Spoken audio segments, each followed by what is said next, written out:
action, bébé.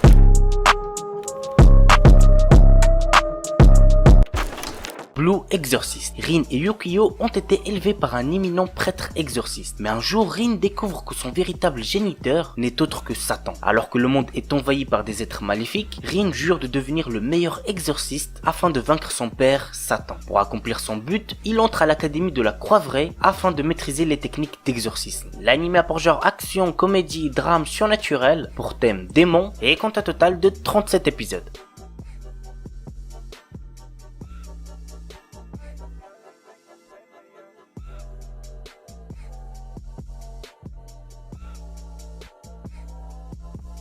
Fire Force. L'humanité tout entière vit dans la peur. Des citoyens lambda se mettent à brûler soudainement et deviennent de véritables torches humaines capables de manier le feu et de tout détruire sur leur passage. Une brigade spéciale de pompiers leur fait face et tente de percer le mystère de ce phénomène afin de sauver l'humanité. Shinra, le nouveau venu, que l'on surnomme le démon, est déterminé à devenir un héros et pour ce faire, s'engage dans cette lutte quotidienne contre les torches humaines. L'anime a pour genre action, comédie, drame, science-fiction, shonen, surnaturel, pour thème travail et compte un total de 48 épisodes.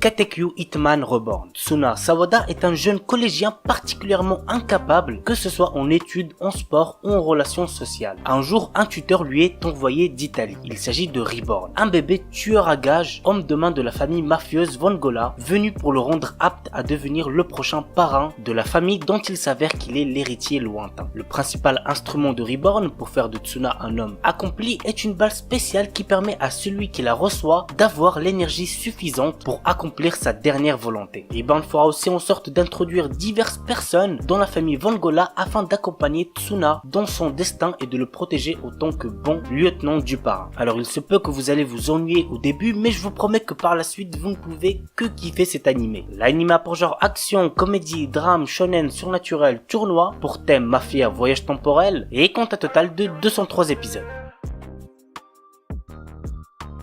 Fairy Tail. Je pense vraiment pas avoir besoin de vous présenter Fairy Tail, c'est giga connu.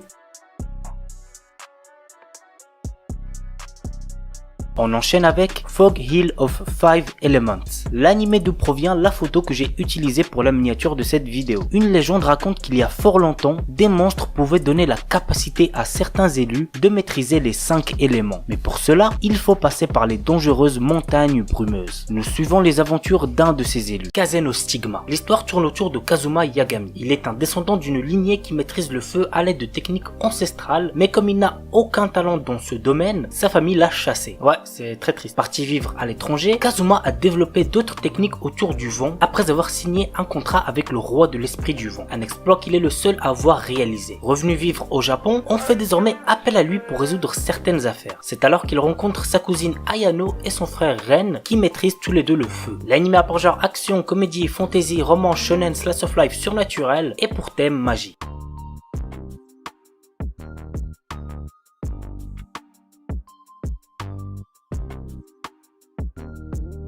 Codebreaker, et voici le résumé. Un soir, alors qu'elle est dans le bus qui la ramène chez elle, Sakura aperçoit dans un parc plusieurs personnes consumées par d'étranges flammes bleues. Au milieu de ce brasier, le supposé responsable de ce crime, un garçon de son âge, contemple la scène, insensible aux cris de ses victimes. Elle n'est pas surprise le lendemain quand elle voit cet assassin dans sa classe au lycée. Sakura décide alors d'enquêter sur ce nouvel élève, Rei Ogami. Elle apprend alors que ce dernier est un codebreaker. L'anime a pour genre action, drame, fantastique, mystère, shonen, surnaturel, pour thème super pouvoir et compte un total de 13 épisodes.